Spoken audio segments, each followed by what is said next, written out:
বাজেটের যদি 10,000 মতো ভালো সেটআপ পেয়ে যাবে, কনফিগারেশনের হ্যাঁ 10,000 এর মধ্যেও পেয়ে যাবে। তোর হচ্ছে তোর 6,000 এর মধ্যেও থেকে শুরু হচ্ছে তোর ডিসপ্লে ফিক্সে সব দিয়ে। মজাটা একটু ভালো। এবার তুই যেরকম যেটা তোর মঙ্গল পিকচার লাইফ সেটা 6,000 এর থেকে শুরু 5,000 কত টাকা আছে আইটি আমার যেটা কম্পিউটারটা আমি তো দেখেছি 12,000 টাকার মতো পড়ে যাবে 6,000 5,000 6,000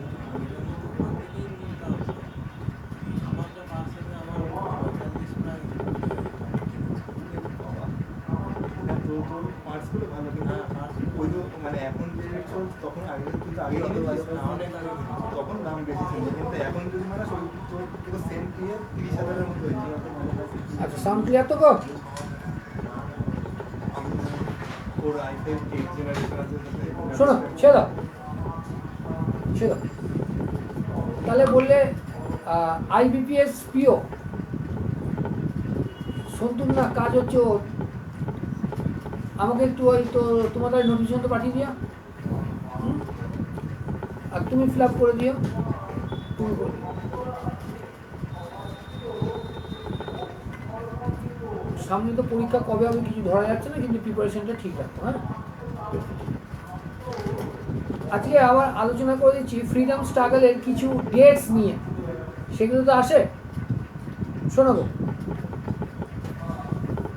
শুনতো 1905 সাল ভারতীয় ইতিহাসে যথেষ্ট গুরুত্বপূর্ণ সময়, যথেষ্ট গুরুত্বপূর্ণ। কারণ এই টাইমটা হয়েছিল কি, আমরা জানি পার্টিশন অফ বেঙ্গল অ্যানাউন্স হয়েছিল। এখন আর পরীক্ষাতে প্রশ্ন এটা করছে না, পরিষ্কারভাবে ওরা জানতে চাচ্ছে তারিখটা কত। তাহলে মনে রাখবে partition of Bengal mainly July 2005-এ, সরি 1905-এ, কিন্তু এটা ফোর্স হয়েছিল মানে শুরু হয়েছিল 16ই অক্টোবর। ক্লিয়ার? তাহলে কবে অ্যানাউন্সড হয়? অক্টোবর 1905 মনে রাখবো। আর এটা ইফেক্টে আসে কবে? 16ই অক্টোবর 1905। 16 না, জুলাই মাসে অ্যানাউন্সড হয়েছে এবং কাজে লাগে অক্টোবর মাসে, এবং অক্টোবরে 16ই অক্টোবর। এবার 31শে ডিসেম্বর 1906, আর এটা গুরুত্বপূর্ণ, তখন তো ভারত বলতে বাংলাদেশটাও ভারতে ছিল, পাকিস্তানও ভারতে ছিল। হ্যাঁ, অখণ্ড ভারতবর্ষ বললে আরো অনেকটা এগিয়ে, তাহলে অনেকটা অখণ্ডর কনসেপ্ট কিন্তু এখন না। অখণ্ড ভারতবর্ষ যদি বলি তাহলে ওটা আপ টু আফগানিস্তান, বার্মা চলে আসবে। মুসলিম লীগ এটা গঠিত হয় 31শে ডিসেম্বর 1906, শহর হচ্ছে ঢাকাতে, এটা মনে রেখো আসে। ক্ষুদিরাম বোস ভারতবর্ষের প্রথম শহীদ, ক্ষুদিরাম বোস, তাকে ফাঁসি দেওয়া হয় 30শে এপ্রিল 1908, মনে থাকবে। তারপরে দেখো বাল গঙ্গাধর তিলক, যে নিঃসন্দেহে স্বাধীনতা আন্দোলনের যথেষ্ট গুরুত্বপূর্ণ একটা অধ্যায় উনি, তা দেখা যাচ্ছে এনাকে 6 বছরের জেলে পাঠিয়ে দেওয়া হয় চার্জ অফ স্যাডিশনের জন্য। তাই যে 6 বছরের জন্য জেলে পাঠানো হয়, এটা 22শে জুলাই 1908 সালে, 22শে জুলাই 1900। আবার যেটাকে বলি ইন্ডিয়ান কাউন্সিল অ্যাক্ট অথবা মিন্টো মরলি রিফর্মস, দুটো নামেই আসে, 21শে মে 1909। এবার মোস্ট ইম্পর্টেন্ট যেটা হচ্ছে 1909-এর পরে 10 ছাড়ো 10 যেমন জুনে 11 সালে দিল্লি দরবার দিল্লিতে হলো, এবং পার্টিশন অফ বেঙ্গল, যেটা বাংলা বিচ্ছেদ বা বঙ্গভঙ্গ ছিল, সেটা ক্যান্সেল হয়ে গেল। কিন্তু এর মধ্যে আরেকটা কাজও হলো, দিল্লিতে আমাদের যে রাজধানী, সারা ভারতের রাজধানী যেটা কলকাতা ছিল, সেটা আজকে দিল্লিতে চলে গেল। কিন্তু এখানে মনে রাখবে দিল্লিতে গিয়ে, দিল্লি থেকেই কিন্তু 11 সালে শাসন কার্য শুরু হয়। এটা আমরা ভুল করি। দু রকমের প্রশ্ন হয়, দিল্লিতে স্থানান্তর কোন সালে হয় আর কোন সালে ভারতের রাজধানী দিল্লি হয়, দুটোর মধ্যে কিন্তু কোনো অত্যন্ত কনফিউশন এবং কনফিউশন থেকে লাভ নেই, অসুবিধা হয়ে যাবে। তাহলে তোমাকে মনে রাখতে হবে 11 সালে বঙ্গভঙ্গ রদ হলো এবং দিল্লিতে আমাদের রাজধানী চলে গেল। কিন্তু নতুন ক্যাপিটাল, ভারতের নতুন ক্যাপিটাল যে দিল্লি হলো, এটা হলো কিন্তু ঠিক তার পরের বছর 2012 সালে। 1912 সরি, খালি আজকে 2000 ইকোনমিক্স করতে গিয়ে 1912 সালে। এবার ভারতের বাইরে যে কটা কি বলবো ওটা সংগঠন তৈরি হয়েছিল স্বাধীনতা, তার মধ্যে একটা হচ্ছে গদর পার্টি। এই গদর পার্টির ফরমেশন কিন্তু ভারতবর্ষের মাটিতে হয়নি। এর ফরমেশন হয়েছিল কোথায়? বাইরে, সান ফ্রান্সিসকোতে। তারিখটা মনে রেখো, 1 নভেম্বর 1913। 1 নভেম্বর 1913 মনে থাকবেন। এবার এইগুলো যেগুলো পরীক্ষায় এসছে সেগুলোই করাই হলো, কেন অতগুলো মনে রাখা সম্ভব হবে না, উল্টো ভলিউম বাড়িয়ে লাভ নেই।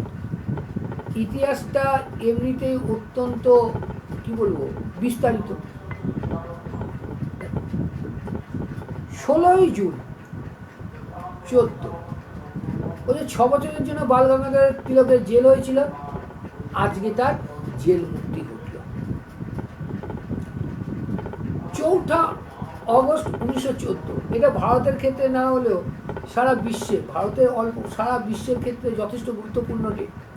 কারণটা হলো এই দিনই প্রথম বিশ্বযুদ্ধ শুরু হল। প্রথম বিশ্বযুদ্ধে গান্ধীজি সৈন্য দিয়ে ইংরেজদের সাহায্য করেছিল, কিন্তু আনফর্চুনেটলি যে কথা বলে সৈন্যদের নিয়ে যাওয়া হয়েছিল, যখন প্রথম বিশ্বযুদ্ধ শেষ হলো তখন কিন্তু ইংরেজরা সেই কথা রাখেনি, তাই দ্বিতীয় বিশ্বযুদ্ধে সাহায্য করা হয়।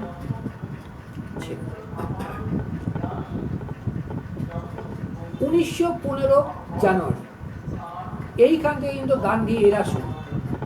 গান্ধী এরা মানে গান্ধী যুগ শুরু। তা 1915 জানুয়ারি মাসে গান্ধীজি ভারতবর্ষে ফিরত আসলেন, কারণ তিনি ওকালতি শিখতে গেছিলেন।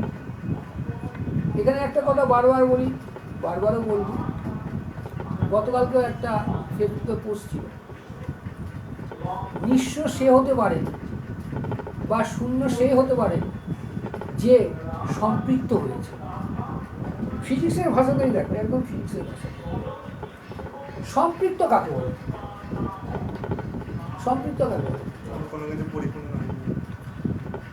নিজের অস্তিত্বই বিপন্ন হয়ে ওই ক্ষেত্রে না তুমি টোটালি মিউট হয়ে গেছো।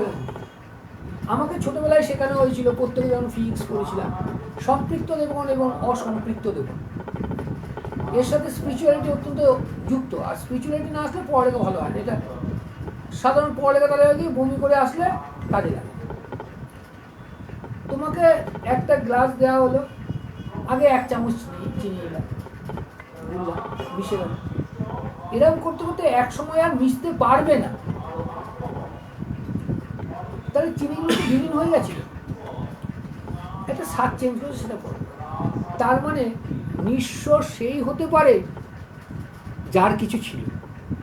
কিছু বলতে কি বলতো, টোটালটাই ছিল যার। এখানে অবশ্যই দুটো লোককে আনবো, অবশ্যই। এক গান্ধীজিকে আমি সবসময় আনি, দ্বিতীয় গৌতম বুদ্ধকে আনি। অনেকে বলে ভীমরাও আম্বেদকরকে আনেন না কেন? না, ভীমরাও আম্বেদকর আনা যাবে না, যে কন্টেস্টে রয়েছে। গান্ধীজি তো টাকার লোক ছিল, অস্বীকার উপায় নেই। নয়তো সেই সময় আমাদের এখনো হট করে দিল্লি যাব বা দীঘা যাব, কোথাও ঘুরতে যাব, 3 বার ভাবতে হয়। সেই সময় উনি বিদেশে গিয়ে ওকালতি করেছেন। কোমরে টাকার জোর না থাকলে হয় না, পরিষ্কার টাকার জোর ছিল প্রচুর। তারপর তিনি কি করলেন? সব কিছু বিসর্জন দিয়ে দিলেন। একটা আশ্রমিক লাইফ, অত্যন্ত সাধারণ আটপৌর জীবন, আটপৌরের জীবন।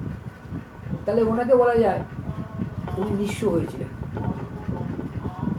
তেমনি আমরা দেখব গৌতম বুদ্ধকে, রাজার ছেলে হেলায় ছেড়ে দিয়ে সন্ন্যাস হয়ে গেল। তার মানে শূন্য সে হতে পেরেছে, নিঃস্ব সে হতে পেরেছে যে সম্পূর্ণ সম্পৃক্ত ছিল। যার কিছু নেই সে জীবনে নিঃস্ব হতে পারে না, নিঃস্ব হওয়ার ভান করতে পারে না। তাহলে আমি যেটা বলছি, তা গান্ধীজি আসলেন, ভালো কথা।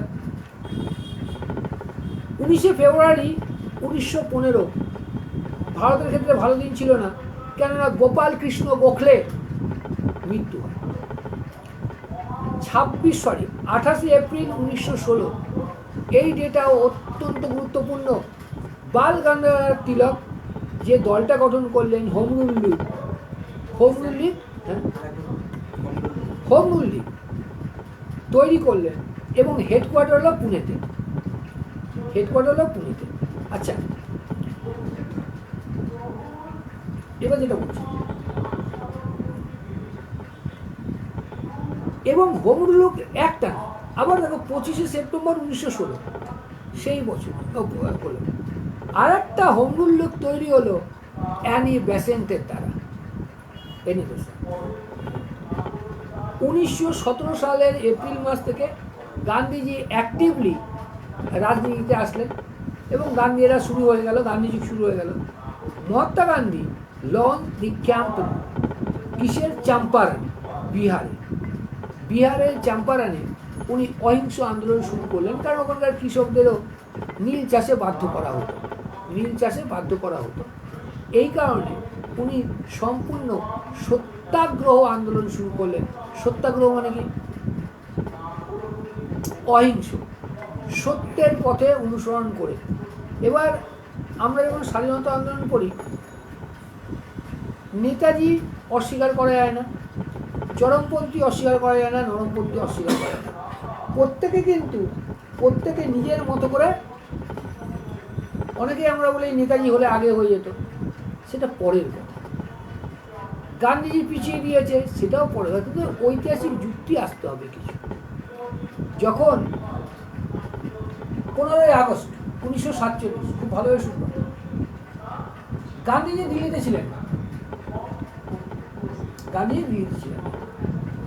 ওনাকে কলকাতায় পাঠিয়ে দেওয়া হয়েছিল, কারণ ভাইসরয় যখন বলছেন পাঞ্জাব সীমান্ত আমি সৈনিক দিয়ে সামলাতে পারবো, কিন্তু আপনি কাইন্ডলি কলকাতা চলে যান, খিদিরপুর। তাহলে তখন তো এটা তো পাকিস্তান, তো সম্পূর্ণ বিদ্রোহ যতটা পারে আটকে দিয়েছিল। এটা হলো এটা। আর নেতাজি নো ডাউট প্রথম চরমপন্থী, ওনার যে কাজ সেটাও অস্বীকার করা যায় না। ভারতের স্বাধীনতায় ব্যাপক। এবার দুজন দুই মেয়ে, এবং সব থেকে বড় কথা দেখো, ইতিহাস পড়লে আমরা জানি নেতাজি, গান্ধীজি এবং জওয়াহরলাল নেহরু দুজনকে সম্মান করতেন, ওরাও সম্মান করতেন। তাহলে যেটা বলছিলাম, এপ্রিল মাস 17 সাল 1900 গান্ধীজি তার রাজনৈতিক যেটা কর্মকাণ্ড শুরু করলেন। 1918 সাল ইউনিয়ন ট্রেড মুভমেন্ট শুরু হলো। ইউনিয়ন ট্রেড মানে কি বলো? বা ট্রেড ইউনিয়ন, ইউনিয়ন ট্রেড না তো, অ্যাকচুয়ালি ট্রেড ইউনিয়ন মানে ব্যবসায়ী যারা রয়েছে, ট্রেডার্স, তারাও সংঘবদ্ধ হতে শিখল, এবং সেটাকে একটা রূপ দিতে হবে। সেটাই হচ্ছে ট্রেড ইউনিয়নের যে শুরু হলো আন্দোলন। ভারত 6 এপ্রিল 1919, মনে রাখবে, অল ইন্ডিয়া হরতাল ওভার রাওলাট বিল। তাহলে অল ইন্ডিয়া হরতাল, এই হরতাল শব্দটা হচ্ছে গুজরাটি শব্দ, এবং গান্ধীজি শুরু করেছিলেন। হরতাল শব্দটা হচ্ছে হাটে তালা। তাহলে বন্ধের সাথে এক করো না। আমাদের দেশে বন্ধ কেমন হয়? কল কারখানা সব কিছু বন্ধ, গাড়িগুলো সব বন্ধ।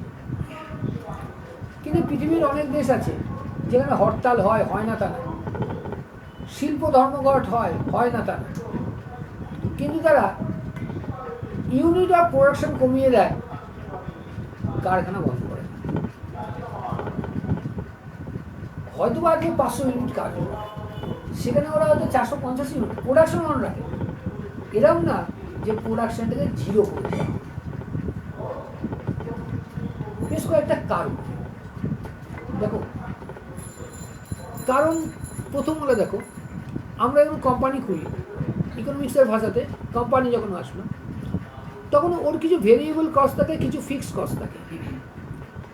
যেটা ভেরিয়েবল কস্ট সেটা রাইজ অ্যান্ড ডাউনফল হয় প্রোডাকশনের সাথে, কিন্তু প্রোডাকশন কী হলো না হলো সেটাতে কোনো এফেক্ট পড়ে না, যেটা আমার ফিক্সড কস্ট। ফিক্সড কী আছে? রেন্ট আছে ফিক্সড, শ্রমিক যারা স্যালারিড পার্সন তাদেরটা ফিক্সড, মেশিন রয়েছে মেশিনটা ফিক্সড। তাহলে তো ফিক্সড, তো কাজ হোক বা না হবে তো খরচা দিতে হবে, এটাও হিউজ অ্যামাউন্ট হয়। তার জন্য ওই সব দেশের লোকেরা কখনো হরতাল বলতে সম্পূর্ণ তো বন্ধটা আনে না, কিন্তু আমরা করি। এবং আরও বলে হরতালের দিন একটা পিকনিক মনে থাকে, এটা লোকে বলেছে কি হরতালের দিন পিকনিক, সেটা। এবার আসছি 1920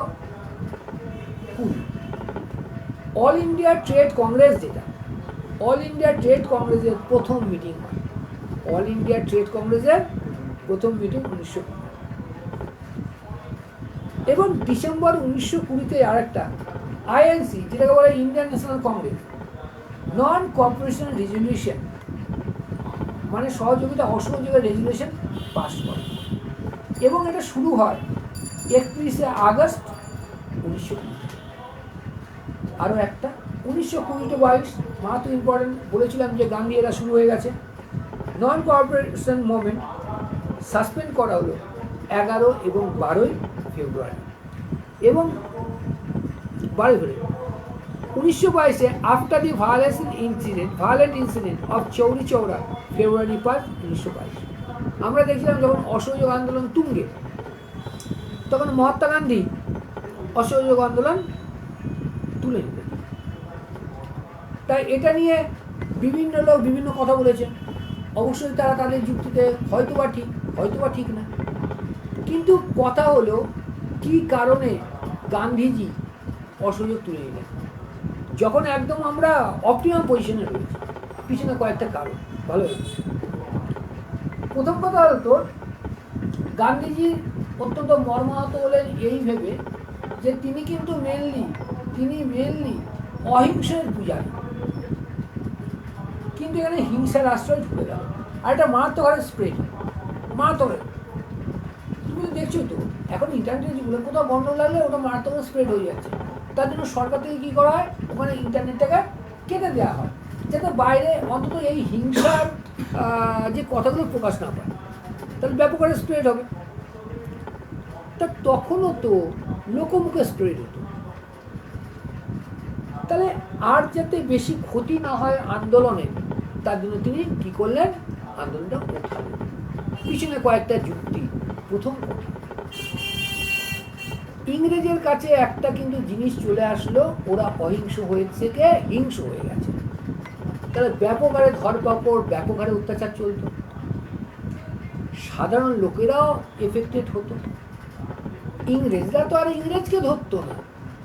তাহলে এই নাম করে যতগুলো বিদ্রোহী আছে বা কংগ্রেস পার্টির লোক আছে বা আন্দোলনে যুক্ত হচ্ছে, সকলকে এক ধাসে অ্যারেস্ট করে নেওয়া হতো।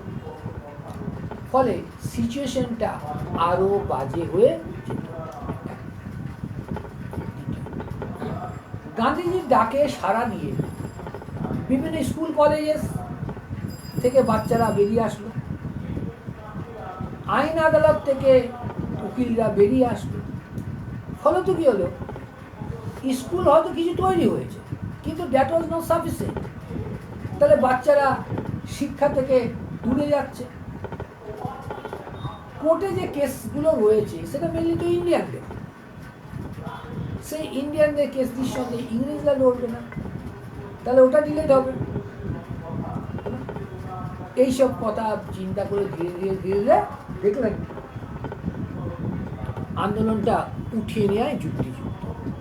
কিন্তু ব্যাপারটা হলো এই আন্দোলন থেকে একটা জিনিস হয়ে গেছিল, খুব ভালোভাবে বোঝা গেছিল, এই অহিংস আন্দোলন ইংরেজের ভিত নড়িয়ে দিয়েছিল, ইংরেজের ভিত নড়িয়ে দিয়েছিল। একটা কথা বারবার বলা হয়, বারবার মনেও রাখবেন, তুমি খাটছ, তুমি পরীক্ষায় অ্যাচিভ করলে না, তাহলে কি তুমি ফেল করেছো, ব্যর্থ হয়েছো? Definitely not. যারা খাটে তারা ব্যর্থ হয় না, তারা কিছু শেখে, এবং ভুল থেকে যদি শিখতেই না পারো তাহলে তুমি মানুষ নও। ঠিক তেমনই গান্ধীজি দেখলেন, বা ভারতবাসীরা পরে বুঝতে পারলো যে গান্ধীজির অহিংস আন্দোলনে যদি এতটা টেম্পার থাকে, এটাকে যদি সত্যি সত্যি অহিংস করে নিয়ে যাওয়া যায় তাহলে আউটকাম অনেক কিছু হবে। এরপরে কিন্তু গান্ধীর অহিংস আন্দোলন আরও বেশি সমর্থন করতে শুরু করলো। হলো, তাহলে চৌরা এক্সিডেন্টে উনি যে তুলে দিয়েছিলেন নিঃসন্দেহে বুদ্ধিমানের কাজ। অনেকে বলেছিল যে পর্বতে মুশিক প্রসব হলো, এইসব সে ছেড়ে দিলাম। আচ্ছা, 1 জানুয়ারি 1923 মতিলাল নেহরু এবং আরও অন্যরা গঠন করলেন স্বরাজিস্ট পার্টি। তাহলে মতিলাল নেহরুকে, কে মতিলাল নেহরু? পেশা আইনজীবী এবং ভালো প্রখ্যাত আইনজীবী স্বয়ং জওয়াহরলাল নেহরুজিও ছিলেন। কিন্তু দেখো, বারবার যে বলতে হয়, জওয়াহরলাল নেহরুজিও কিন্তু আইন ব্যবসা ছেড়ে দিয়েছিলেন, মতিলাল নেহরু আইন ব্যবসা ছেড়ে দিয়েছিলেন। হ্যাঁ, ভারতীয়দের নিয়ে কিছু করে, কিন্তু ওটা নিয়ে যে আর্নিং করবে সেটা করেনি। এরা হলো শূন্যে এসেছে। আর একটা জিনিস জানবে সবসময়, তুমি লোকটার সাথে যে বিষয় যুক্ত, লোকটা সেই জিনিসটাই তুমি দেখো, তার ব্যক্তিগত কিন্তু জিনিস তুমি দেখতে পারো না। এটা হলো নিয়ম। তুমি যে উদ্দেশ্যে গেছো সেই উদ্দেশ্যটা তুমি হাসিল করতে যাবে তো, তার না অন্য কিছু। অন্য কিছু নিয়ে যখন আলোচনা করবে, মনে রাখবে তোমার আলোচনা করার মতো কিছু নেই। তোমার আলোচনা করার, তুমি ধরো দেবেন স্যারের পড়া নিয়ে কথা বলছো, এবার দেবেন স্যার ভালো জামা প্যান্ট পরে না কেন, চুল দাড়ি সাদা কেন, এটা নিয়ে যখন কথা বলছো, তার মানে তোমার অন্য কিছু জানার আর প্রয়োজন নেই, অথবা জানার জন্য যে স্পৃহা সেটা। তাই বড় বড় নেতা নেত্রী যারা আছেন তাদের নিয়ে ব্যক্তিগত কুৎসার ওঠে অনেক কিছু, সেখান থেকে একটু বিরত থাকতে হয়। এবার 17ই নভেম্বর 1928 লালা লাজপত রায়ের মৃত্যু হলো। যে কটা সাল বললাম একটু বুঝে নেওয়ার চেষ্টা করো, তারপরে আমি কথা বলছি, একটু মাথায় ঢুকিয়ে নেওয়ার চেষ্টা করো। তোমার পরীক্ষা কমপ্লিট হয়ে গেছে? আর পরীক্ষা হবে? দেবজানীর ওদের কোনো পরীক্ষা দিতে পারেনি, ও তো অপারেশন হয়েছে বলে। তার আগে, তারপরে অপারেশন হয়েছে, 2 দিন পর অপারেশন হয়েছে। মেয়েটা জোর আছে মনে,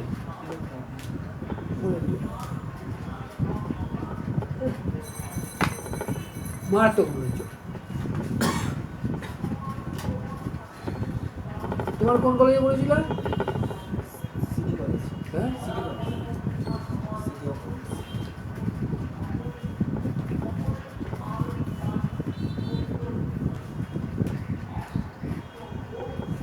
বলো, তুমি বলো, ভালো উত্তরটা দেবে। মৌলিক সংখ্যা যুক্তি সহকারে বলবে, মৌলিক সংখ্যা কাকে বলবে, কোন কোন কন্ডিশনে কোনো একটা সংখ্যা মৌলিক হবে, কোন কোন কন্ডিশনে? সংখ্যার দুটো ডিভাইড, দুটো সংখ্যাতে ভাগ যাবে। তারা কারা? সেই সংখ্যাটাকে নিচে যাবে প্লাস আর 1 দ্বারা যাবে। যৌগিক কাকে বলবে? সেই সংখ্যা এবং এক বাদে মৌলিকের কন্ডিশনটা ফিল করতেই হবে তাকে, হ্যাঁ সেই সংখ্যা দিয়ে এবং এক দিয়ে যেতে হবে condition। তারপরেও আরো কিছু সংখ্যা বা একটা অন্তত অ্যাটলিস্ট একটা দিয়ে। গতকালে তোমাকেই ধরেছিলাম মিস করেছি, এক কেন যৌগিক মৌলিক, তোকে ধরেছিলাম না এর আগের ক্লাসে? ছিল ক্লাসে। তোকে ধরি, তুই বলো এক মৌলিক না, কারণ মৌলিক সংখ্যা ডেফিনিশনে তো আমরা তাহলে কি এক যৌগিক? না যৌগিক না, যৌগিক না। কেন? কারণ মৌলিক সংখ্যার ডেফিনেশনে আমরা দেখেছিলাম দুটো ন্যূনতম থাকতে হবে, এবং যৌগিক সংখ্যাকে দেখেছিলাম মানে দুইয়ের অধিক থাকতে হবে। তাহলে অধিক থাকতে হবে না, অধিক সংখ্যা দ্বারা বিভাজ্য হতে হবে। তার মধ্যে তো একটাও বলছে না। বল, মুখে মুখে বলবে। 37 গুণ 24,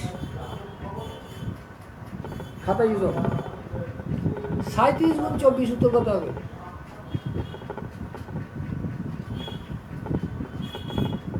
বার বলি 37 নাম্বারটা ডন বলো, বলো। দুই একদিন আগে হয়েছিল না এটা? 37 গুণ 24, 37কে যে সংখ্যা দিয়ে গুণ করবো সেটা 3 দ্বারা যদি বিভাজ্য হয় তাহলে কি হবে? সেই সংখ্যাটাই 3 বার বসবে। না না না না, ধরো 37 গুণ 12 দিলাম, 12কে তুমি 3 দিয়ে ভাগ করে 4, 3টে 4 বসে যাবে। যদি বিভাজ্য মিলে যায়। তোমাকে 18 দিলাম, 7 গুণ 18, 3 দিয়ে গেলে 6 হয়, 3টে 6 বুঝতে পারে না? বুঝেনি? তুই বল। 1 থেকে 98, আবার 98 থেকে 1 পর্যন্ত গেছে। 96 ও সম্পূর্ণ ঠিক বলেছে। কেন ঠিক বলেছে উত্তরটা? বলো না ওটা বল।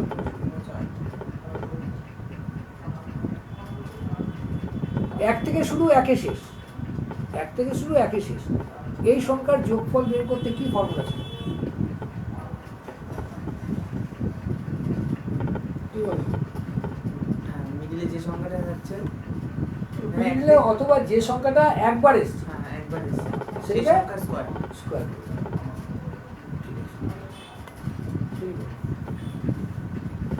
মুখে মুখে বলবে। হ্যাঁ, a plus B 12, a minus B 8, তাহলে a ইন্টু বি কত? 20। কেন 20? A দশ বি 20। আমি তো ওই আধা মনে করেছি। তাহলে দুটো যোগ করে দেবো। যখন a প্লাস বি এত, a মাইনাস বি এত থাকছে, তখন কি করতে? 8 আর 12 বলেছিলাম না? 8 আর 12 থেকে তো 20 ইন্টু 12 থেকে 8 গেলে কত? 4, তাহলে 20 ইন্টু 4 ডিভাইডেড বাই 4। তুই বলো, দুটো সংখ্যার যোগফল, দুটো সংখ্যার বিয়োগফল দেওয়া হচ্ছে, তোমার কাছে বলা হলো বৃহত্তম সংখ্যাটা কত? ও বলবে বলো।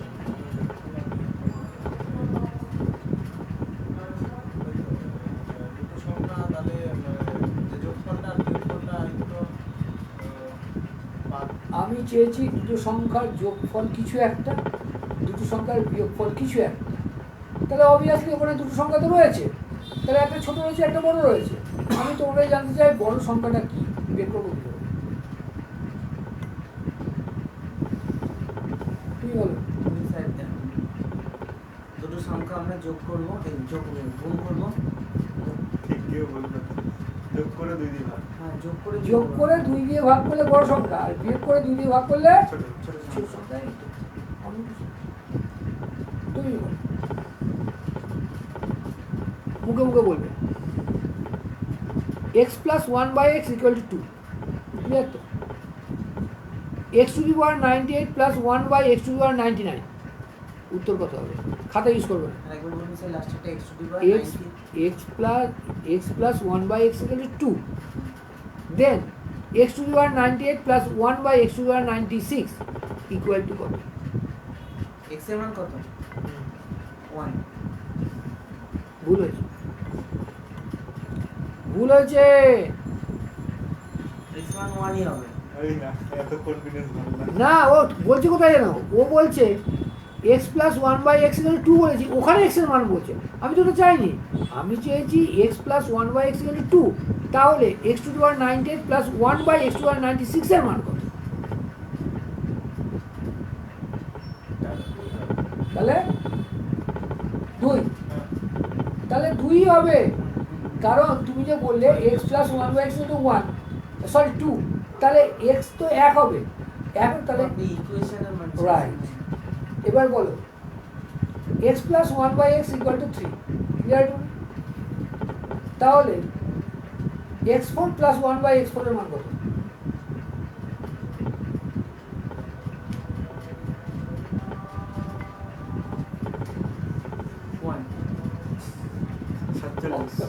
অত তাড়াতাড়ি নাই গো, মুখে মুখে অঙ্ক করতে হবে। 3 বললাম তো 3, তাহলে 47। তাহলে দেখো আমি তোমাকে শিখিয়েছিলাম x to the power 4 plus 1 by x to the power 4 format কি, v square minus 2 whole square minus 2 পাতি, তাহলে v তো 3, 9 বিয়োগ কত 2, 9 থেকে 2 গেলে কত 7, 7 স্কয়ার কত 49, 49 থেকে 2 বাদ দিলে কত থাকে x plus 1 by x equal to 3, তাহলে x cube plus 1 by x cube কত হবে? খাতা ছাড়া, খাতা ছাড়া শোনো ভালো শোনো। আজকে একজন ফোন করে আমাকে বলছে, জানি না সে ফেসবুক দেখছে না, ফেসবুক দেখে, স্যার 6-8 মাসে শেষ করা যায় না? এবার দেখা গেল তোমার আজকে একটু ওভার এজ, তার নিঃসন্দেহে কোথাও ট্রাই করেছো, কোথাও ট্রাই করেছো, একদিনে হয়নি, দোষটা হলো তোমার, কারণটা কোন লেভেলে স্টাডি তুমিটা করতে চাও। এর জন্য আমি সবসময় বলি যারা একদম বাচ্চা, অবশ্যই 1 বছর না 3 মাসে শেষ হয়, 1 বছর না 3 মাসে।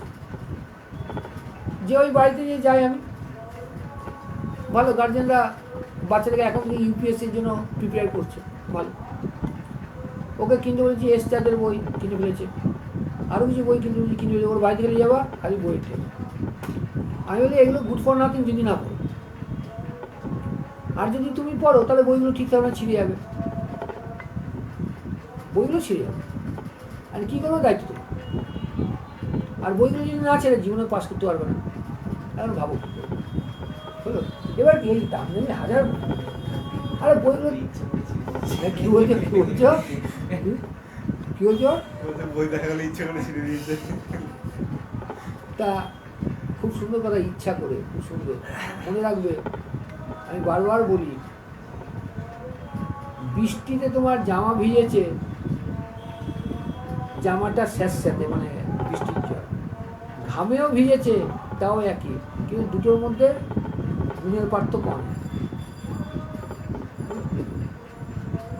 বৃষ্টিতে ভিজেছে অনেকটা রোমান্টিক মুডে, ঘামে ভিজেছে সম্পূর্ণ কাজের চাপে, ওটা কাজে লাগে। তা যেটা ব্যাপার হলো, দেখো অ্যাটলিস্ট তোমাকে বেসরকারি সরকারি যেখানে ইঞ্জিনিয়ারিংয়ে যাও ক বছর লাগে? ইঞ্জিনিয়ারিং কোর্সে ক বছর লাগে? 4 বছর। সরকারি তো বেসরকারি তো, তাহলে জানে যে 4 বছর আগে ইঞ্জিনিয়ারিং কমপ্লিট করা অসম্ভব। ঠিক আছে, তুমি সরকারি কলেজে পড়ো বেসরকারি কলেজেই পড়ো, গ্র্যাজুয়েশন ক বছর হবে এখন? 4 বছর বা 3 বছরে, সব একটা। তাহলে সেখানে তুমি কী করে বলো যে 3-4 মাসে শেষ হবে? 3-4 মাসে শেষ হবে তার যার ওয়েল প্রিপেয়ার্ড রয়েছে, কিন্তু এই মাঠে নেমে সম্ভব।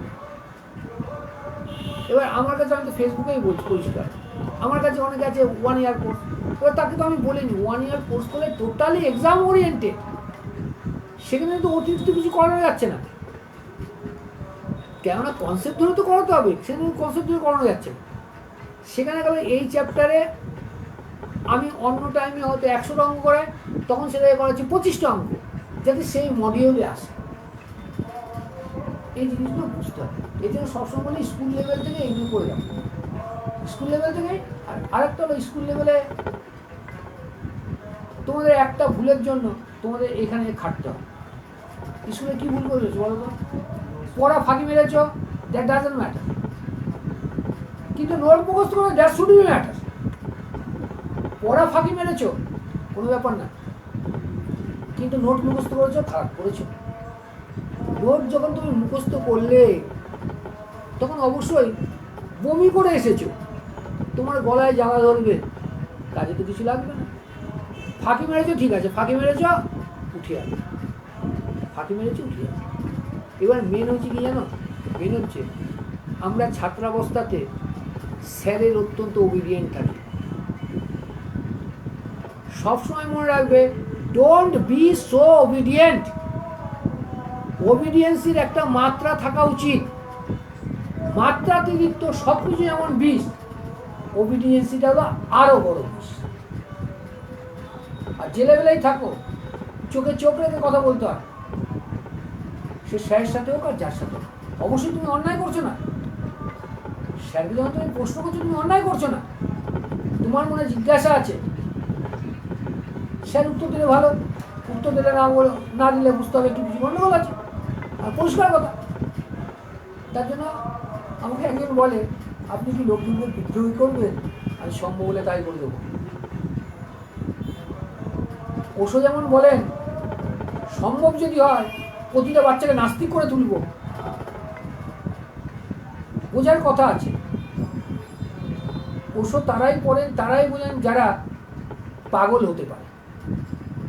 আর ওশোর কথাগুলো দেখবে, উনি কিন্তু কোনো কথা বলেন এরকমভাবে, হ্যাঁ ঠিক আছে দেখছি, যা কথা হচ্ছে একবারই বলেছে, মানে ওটাকে যে আবার রিভাইজ করবে বা অ্যামেন্ড করবে না, যা কথা হচ্ছে একবারই বলেছে।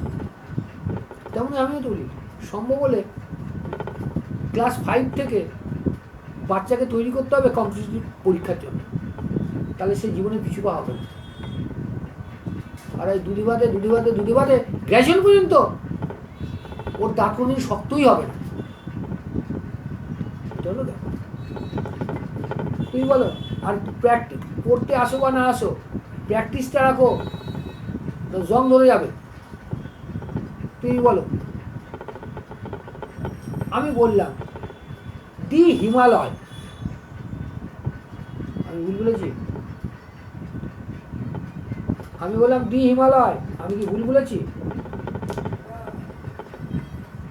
তা তুমি বলো। এটা নিয়েও কিন্তু আজকেও ক্লাসটা হয়েছে, এরর কারেকশনের সময় আজকেও এই জায়গাটা বলা হয়েছে। তুমি ছিলে না দুটোর ক্লাসে? হ্যাঁ, আজকে দুটোর সময় ক্লাস ছিল, এটা হয়েছে।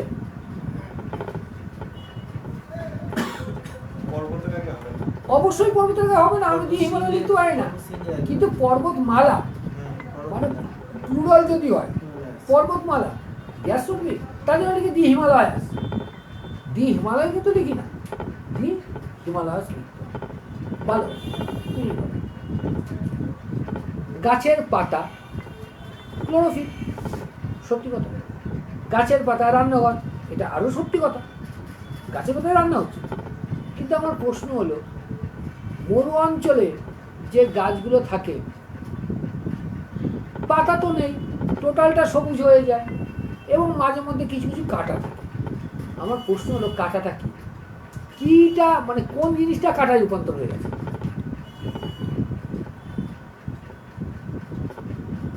বলো, কেন হয়েছে কাঁটা?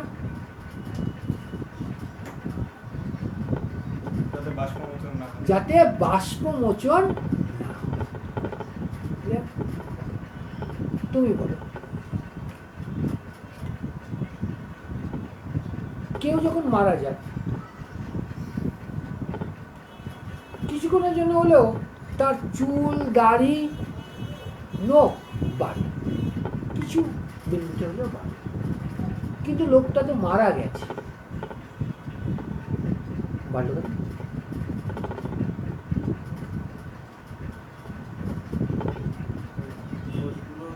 হ্যাঁ বলো বলো বলো। যেমন কোভিড যখন হয়েছিল, এই যে কোভিড, বহু ডাক্তার বলছিল, যারা আমার যারা বন্ধু বান্ধব রয়েছে, বলছে টেস্ট করতে যেও না। যে হ্যাঁ, না কাটকে বুট কাটতে পড়ে থাকি। তখন একজন বুঝিয়ে বললো দেখো ব্যাপারটা হলো এরা ডেড সেলগুলোও কিন্তু রিপ্রেজেন্ট দেবে তোমার কোনটা রয়েছে, সেই জিনিসটা তোমার কাকিমা হয়ে যাবে।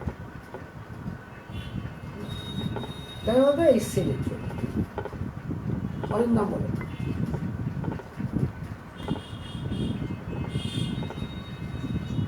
লোহিত কণিকা,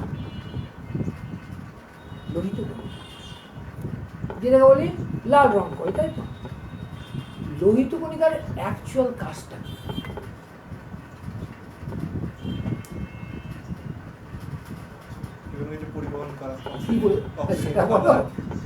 আচ্ছা, একটা ভালো রিসার্চে দেখা গেছে কি কারণে তোমাকে মেডিটেশন করতে বলে। মেডিটেশন ঠাকুরের কাছে গির্জায় গিয়ে করতে হবে বা মসজিদে, এরকম মানে তুমি ঘরে করতে পারো। এবং বড় বড় যে ধার্মিক মিটিংগুলো হয় ইন্টারন্যাশনাল, তার কিছু জিনিস তো ফেসবুকে এলাই, সেগুলো হয়তো পড়ো না, পড়া উচিত। হিন্দু, মুসলমান, খ্রিস্টান যা আছে সকলে মিলে, কিন্তু বলে সব ধর্মেরই এক ধর্মে এসে আটকে আছে কি? কনসেন্ট্রেশন। কনসেন্ট্রেশন মানে মনোসংযোগ, যে কোনো ধর্মের মূল কথা। বলছে তুমি যদি ভালো ব্যবহার করো, তোমার মধ্যে যদি রাগ ঘৃণা না থাকে, যে টাইমটা, সেই টাইমে বলছে শ্বেতকণিকা মারাত্মক অ্যাক্টিভ হয়। যখন কারো প্রতি তোমার ক্ষোভ থাকে, বাজে কথা বলো, রেগে থাকো, সেটা গুণিত ঘরে হ্রাস পায়। তার জন্য বলে মেডিটেশন করলে মনে তো খারাপ জিনিসটা থাকে না। আর একটা জিনিস মেনে নিতে হবে, দেখো সকালেও বলছিলাম, পৃথিবী অশান্তি, অশান্তিতে এসছো, অশান্তিতেই থাকবে। তাহলে অশান্তিতে হ্যাবিচুয়েট করে দিতে হবে। তাহলে অশান্তির মধ্যে শান্তি খুঁজতে হবে, অটাকে বাদ দিতে হবে। এই অটাকে বাদ দেওয়ার ক্ষমতা যার চলে এসেছে, তার অশান্তি থাকে না, তার অশান্তি থাকে না। তাহলে বড় বড় লোকরা, বড় বড় বলতে যারা স্পিরিচুয়াল, তারা কি বলছে? ওটাকে বাদ দেওয়া যায়। ধরো ও আজকে কোনো প্রশ্ন ছিল, আসেনি, ও ভাবলো দেবেন স্যারের কাছে, দেবেন স্যার গেলেই তো বলে বস বসে আমি করে দিচ্ছি, ওইটা এক্সপেক্ট করে এসছে। তা ও যে আসলো, আমি তো গালাগালি দিয়ে তাকিয়ে কোন দুঃখ হবে, সবই সবই দুঃখ হবে। কিন্তু এই দুঃখটা আমি ওকে নিয়ে নিই, ও নিজের দুঃখ নিজে পেয়েছে। তুমি বলে স্যার কী করে পেয়েছে? আমি কি ওকে গ্যারান্টি দিয়েছিলাম তুমি যখনই তুমি আমার কাছে আসবে তখন তোমার সাথে ভালো ব্যবহার করে কাজ করবো? অবস্থার পরিপ্রেক্ষিতে আমারও চেঞ্জেস আসতে পারে, সেই চেঞ্জেসটার প্রতিফলন তুমি পেলে। এবার তুমি আগে থেকেই মনে মনে বিশ্বাস করে নিয়েছো দেবেন স্যারের কাছে যাবো, প্রশ্ন বলবো, দেবেন স্যার বলবে একটু বসো, করে দিচ্ছি। তাহলে আমার সম্বন্ধে তুমি ধারণাটা করেছো, সেটা ভুল করেছো। তো তা তুমি যে ভুল ধারণাটা করেছো, তাহলে তো আমি তো দায়ী। প্রতিটা কষ্টই এটা আমরা এক্সপেক্ট করে নিই যে something good is waiting for me, আমার জন্য ভালো কিছু অপেক্ষা করছে। সেটাই যখন হয় না তখন দুঃখ পায়। দুঃখ পাওয়ার কারণ কি? আমি তো নিজে। হ্যাঁ, এগুলো অত্যন্ত শক্ত জিনিস, কিন্তু যে যত তাড়াতাড়ি বোঝে বুঝতে। আর তোমাকে বুঝতে হবে, আজকে আমার 51-52 বছর যেটা বুঝি সেটাই তো তোমাকে আমি এক্সপ্লেন করছি। সুতরাং তুমি 23 বছর বয়সে সেটা অনুধাবন করছো। আরেকবার মেডিটেশন আমি যেইটুকুনি বুঝি, হোয়াট এভার আই থিঙ্ক, চুপ করে বসে নিজেকে যতটা পারি রিল্যাক্সে রাখা, উইদাউট এনি থট, কোনো কিছুই ভাবি না। হ্যাঁ, কোনো কিছুই ভাবি না, ভাবনা আসে, কোনো কিছুই ভাবি না, নিজেকে সম্পূর্ণ মুক্ত করার চেষ্টা করি, পারি না, পারি না। এবার শুনবা, তুমি যেটা ভাবতে চাইবা না সেটাই ভাবনা তোমার আসে। তুমি আজকে বললা না আজ থেকে আর মোবাইল ঘাটবো না, ওই শালাটাই আসবে। তার জন্য আমি যেইটুকুনি শিখি এই বই টই পড়ি, আর একটা কথা তো বারবার বলেছি, আমি বারবার বলি, এইসব লোককে পড়ি আমি, ভালো লাগে। প্রত্যেক লোকের কাছে সব কিছু যেটা আমার মনে হয় হ্যাঁ এটা ভালো ভালো, তেমনই ওষুধ শুনি বা গৌতম বুদ্ধের দেখি। যা থট ছেড়ে দাও, it is not your thought, তোমার ভাবনা না। আর আমার ভাবনার জন্য পরমেশ্বর রয়েছে, আমার ভাবনার জন্য পরমেশ্বর রয়েছে, তাহলে আমার ভাবনা জন্য আমি ভেবে আমি কেন পরমেশ্বরের কাজে ব্যাঘাত দেবো? স্টুডেন্ট লাইফ থেকেই করে। অত্যন্ত ছোটবেলা থেকে বাবার সাথে আমি থাকতাম। এবার দেখো আর একটা কথা হলো, সবসময় মনে রাখবে, তুমি কারোর জন্য অপেক্ষা করো না, ডোন্ট ওয়েট ফর এনিওয়ান, সে কোনোদিন আসবে না। তুমি যদি ভালো সময়ের জন্য অপেক্ষা করো, জীবনে শালা আসবে না। একটা কথা বলে বারবার বলি, তোমার জন্য ভালো জিনিস অপেক্ষা করছে, but you have to go there, তোমাকে সেরে যেতে হবে, আসবে না। গৌতম বুদ্ধের একটা খুব সুন্দর কথা, গঙ্গার উপরে, আমি বললাম গঙ্গার উপরে একটা মন্দির আছে, আমাকে যেতেই হবে, just I have to go there. তাহলে পন্থা নিতে হবে, হয় সাঁতরে যেতে হবে বা নৌকায় যেতে হবে বা অন্য কোনো পদ্ধতিতে আমাকে যেতে হবে, ডাঙা দিয়ে হয়তো ঘুরে ঘুরে ঘুরে ঘুরে ঘুরে ঘুরে অনেক বিপদ, but I have to go there, I have to go there. মন্দির তো আমার কাছে আসবে না, পড়ালেখা তো তাই, পড়ালেখাও তাই, তোমাকে সফল হতেই হবে, সাফল্য তোমার কাছে আসবে না। তার জন্য তোমাকে মারাত্মক হারে খাটনি করতে হবে। যখন তুমি খাটনি করবে তখনই দেখবে তোমার মনে আসবে তুমি তোমার জন্য খাটছো না। একদম প্র্যাকটিক্যালি বোঝো, প্র্যাকটিক্যালি বোঝো। আমি যখন কথাগুলো বলছি, ধরো ওর পেটে ব্যথা হচ্ছিল, আমি বললাম, ও এসে বললো স্যার পেটে ব্যথা করছে, আরে জাস্ট টেক, পড়াটা শুনে যাও। আমি যে কথাগুলো বলছি তুমি যখন শুনছো, তোমার দেহে তখন কোনো ক্লেশ আছে? তখন তো কোনো ক্লেশ নেই। মনটাই হচ্ছে এত powerful, totally depend on your মন। এখানে ব্যথা করছে, হ্যাঁ ব্যথা করছে। গৌতম বুদ্ধ এক জায়গায় বলছেন, না গৌতম বুদ্ধ না, এটা মনে হয় কোনো একটা স্বামীজি গৌতম বুদ্ধকে কোন করে বলেছিল, স্বামীজিকে বলছে খুব সুন্দর, দেখো ওনার অপারেশন হয়েছে, রামকৃষ্ণ মিশনে, ঠিক মনে করছে না, 90+ অপারেশন হয়েছে, কোন ইস্যে অপারেশন হওয়ার পর তার শিষ্যরা জিজ্ঞাসা করছে, ওই প্রভু আপনার কষ্ট হচ্ছে? কিছু হচ্ছে কেন? কেন কোনো কষ্ট তো হচ্ছে না? তখন যুক্তি দিচ্ছে কি সুন্দর, দেখো শরীর থাকলে নষ্ট হবে, তোমার শরীর খারাপ যখন হয়েছে তোমার কষ্ট হয়নি, তুমি শরীর খারাপের ভাবনা করে তখন কষ্ট হয়েছে। বঙ্কিমচন্দ্রের একটা গল্প আমার মনে হচ্ছে না, ক্লাস 9-এ পড়েছি, মনে পড়ছে না, এটা আমারই অপরাধ, মনে পড়ছে না। আঙুলটা কেটে দিয়েছিল নিচে দোষের জন্য, আঙুলটার দিকে আর ফিরে তাকায়নি, তাকায়নি বলে তার পেন হয়নি। সুতরাং শরীর আছে, পেন হবে। এবার পেনটাকে যখন নিয়ে ভাববো তখন কষ্ট। এখানে মানে গৌতম বুদ্ধ এটা বলেছিলেন, খুব ভালো, একটা তীর গায়ে লেগেছে, সেইটাতে ব্যথা লাগেনি, তীর লেগে যে ক্ষত হয়েছে এটা যখন ভাবছে তখন তার ব্যথা হচ্ছে। সুতরাং তোমার কাজ তুমি করে যাও, তোমার পড়া তুমি করে যাও, অনেস্টলি পড়া করে যাও, দেখবা তোমার জায়গায় তুমি পৌঁছে গেছো। কিন্তু পড়ালেখার সাথে যদি চালাকি করো, 2 নম্বরই করো, তাহলে পরামর্শের সাথে করেছো, উনিও ঠিক ভালোভাবে বুঝিয়ে দেবেন। অনেস্টলি পড়ে যাও, আর একটা সময় দিতে হবে। এরকম তো ফাস্টফুড না বা একটা সার্জারি না, ঘটাম করে কেটে বাদ দিয়ে দিলেও ঘটাম করছো না, জাস্ট একটা টাইম দিতে হবে। টাইম দিয়ে অনেস্টলি পড়ো। আর মনে রাখবা 2.5 থেকে 3টে বছর কিন্তু কম না, অনেক সময়। তুমি সাধারণ দেখো না, 8 ঘন্টা বা 10 ঘন্টা করে রোজ পড়ছো, আমি ধরলাম 365 ইন্টু 3 ইন্টু 10, ফিগারটা কোথায় যায়? ফিগারটা দেখো কোথায় যায়, হবে না? আর আমরা পড়তেই পারি না, আমরা পড়ি তো, তবে তো। তুমি বলো আমাকে একটু আনকাউন্টেবল নাউনের কি কি এরর আসতে পারে একটু বলো। আনকাউন্টেবল নাউনকে কেন্দ্র করে কি কি এরর আসতে পারে?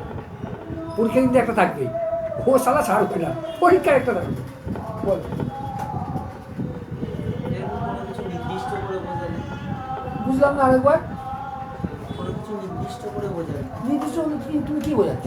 তুমি যদি বলেন যেরকম ওয়াটারের কথা বলি, ওয়াটার আছে বলো শুনি। এটা বলি যে মনে যাবে বিসলারি ওয়াটার, যেরকম মানে স্পেসিফাই করে দিয়েছি। আমি সেটা চাইনি। আই হ্যাভেন্ট আস্কড ইউ যে তার আগে ডি বসবে কি বসবে না, এটা আমি চাইনি, এটা চাইনি। আমি চাই যে আনকাউন্টেবল নাউনকে কেন্দ্র করে কয়েকটায় রেক্টিফিকেশন আসে, এরর আসে। সে এরর কি? তুমি এতবার করে রিভিশন হয়ে যদি না হয় তাহলে কিন্তু মেনে দিয়ে দিতে পারে। রাইট। যখনই বলছো আনকাউন্টেবল নাউন, গোনা যাবে না তো, তাহলে একটা মেনি ঠুকে দিতে পারে নাউনের আগে, মেনি ঠুকে দিতে পারে, তাই সেটা বাদ যাবে। কিন্তু আমাকে তো অনেক বোঝাতে হবে, তাহলে মেনির বদলে ওখানে কাকে আনতে হবে? মাছকে আনতে হবে। আর কি আসতে পারে? আর কি ভুল আসতে পারে? প্লুরাল ফর্ম করে দিতে পারে। আরেকবার বুঝলাম না। নামটাকে প্লুরাল ফর্ম করে দিতে পারে। রাইট, প্লুরাল ফর্ম করে দিতে পারে, মানে এস ঠুকে দিতে পারে। এবার কথা হলো এস ঠুকে দিলেও হবে না, কেন? আনকাউন্টেবল নাউন যখন হবে তখন ওটা প্লুরাল ফর্মে থাকে না। আর কেউ থাকতে পারে? এএম আর্টিকেল, হ্যাঁ ইয়ার, না, আর্টিকেল বলে কিন্তু আর গণগুলো রয়েছে। তখন আর্টিকেল বলতে আমার দ্বিতীয় রয়েছে, তাহলে আর্টিকেল তো দুটো, ডেফিনিট আর ইনডেফিনিট। মনে রাখতে হবে indefinite article that's mean a আর অ্যান আসবে না, কেন? এ আর অ্যান যদি বলি সেটা তো একা বছর, এসব এক বছর, কেন কি? তুমি বলো 1 থেকে 10 পর্যন্ত মোটির সংখ্যা কটা আছে? বলবে না, ঠিক বলেছে? 1 থেকে 10 4টে। কে কে বলো? আরেকবার, আরেকবার।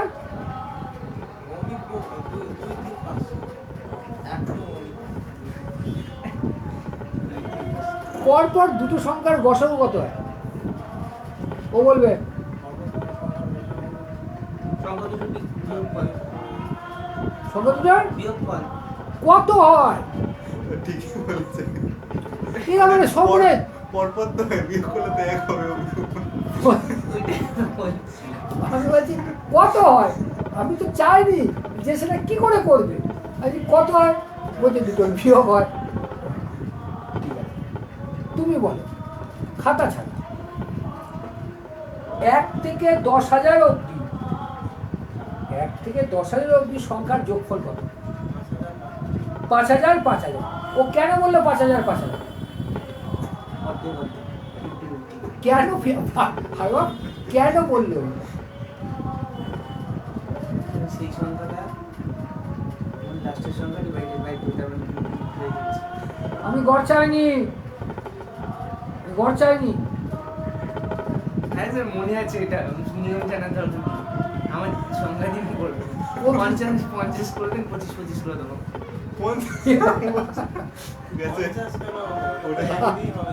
আরে শুধু মানে 1 থেকে শুরু করে সেই সংখ্যা পর্যন্ত। 1 থেকে না, হ্যাঁ রাইট, 1 10 100 1000 10,000, মানে 1 দিয়ে থাকতে হবে, হাফ করে 50 হবে না। 50 হবে।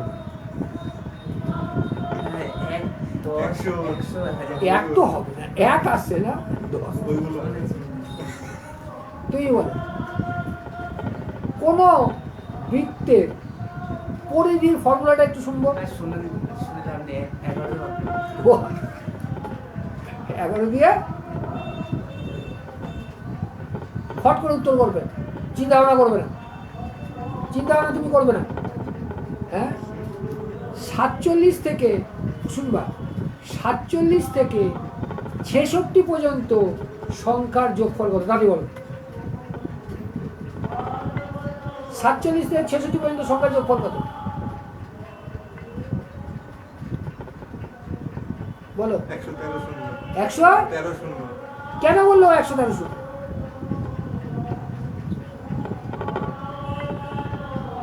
আরে পরপর 20টা সংখ্যার যোগফল কি করতে হয়?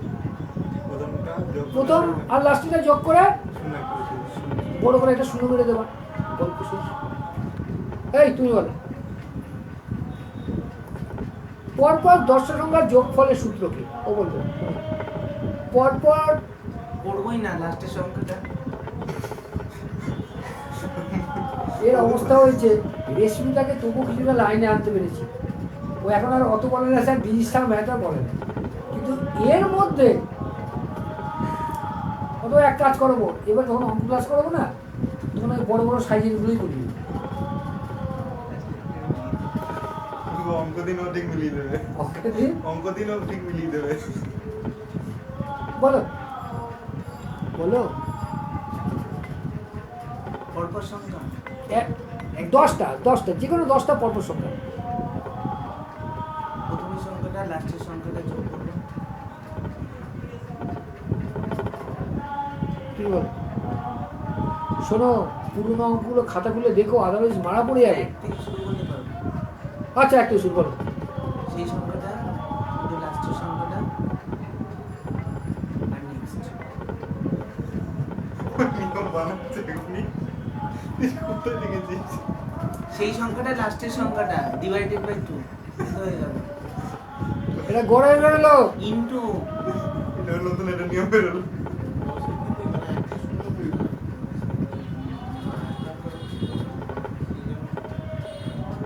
এ খাতা ইউজ হবে না, নিয়ম বানাচ্ছে। খাতা ইউজ হবে না। নিয়ম মানে নিয়ম বানাচ্ছে। শোনো, পরপর 10টা সংখ্যা যেখান থেকেই হোক, প্রথম সংখ্যার সাথে 4 যোগ করবা, এটা পারবে। যোগ করে যেটা যোগ করে দাও, 5কে বড় করে একক করে পেস্ট করে দেবা। দেখো, প্রথম 10টা সংখ্যার যোগফল কত?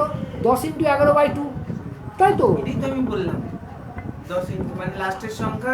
I have not asked you start from 1. I have said পরপর পরপর আমি নিতেই পারি, 123 থেকে নিতে পারি, পরপর 10টা, পরপর 10টা লিখে দেবো। 123-এর সাথে 4 যোগ করবো, 127, 127 একক 5। করে পাই। ছেড়ে দাও, কালকে টাইম আছে। হুম। এই যে, এই এই এই 7টা থেকে পাওয়া যায়? 7টা থেকে হবে। তুমি আমার 9টা থেকে ক্লাস থাকে। ওই এই 6 দিন ক্লাস আছে। আচ্ছা ঠিক আছে। চিন্তা করা। কিসের কোন ওয়েবসাইটে? এটা ইয়ে কলকাতায় ইয়ে আছে, মানে এরকম একটা ইনস্টিটিউট আছে। হ্যাঁ। 7 দিনের ফ্রিতে করাচ্ছে। মানে সকলে করতে পারবে? হ্যাঁ। তার লিঙ্কটা পাবো কোথায়? লিংকটা ওদের গ্রুপে দিয়ে দেয়। আপনি যদি মানে প্রোফাইল যদি করেন হ্যাঁ। তাহলে দিয়ে দিতে পারবো আপনাকে। তাহলে আমি পাঠিয়ে যাবি তোমাকে, আজকে 9টা দেবো। ও 15 মিনিট আগে লিংক দেয় একবার দিতে। না, আরে বাবা, তাহলে তো ওই হোয়াটসঅ্যাপ গ্রুপে যোগ হতে হবে তো। আমি লিংকটা আপনাকে ফরওয়ার্ড করে দেবো। ও তাহলেই হয়ে যাবে। হ্যাঁ। ওটা তাহলে লিংকে ক্লিক করলে জয়েন হয়ে যাবে। কম্পিউটার করতে হবে তো? কম্পিউটার মোবাইলে গুগল মিটেই তো হয়।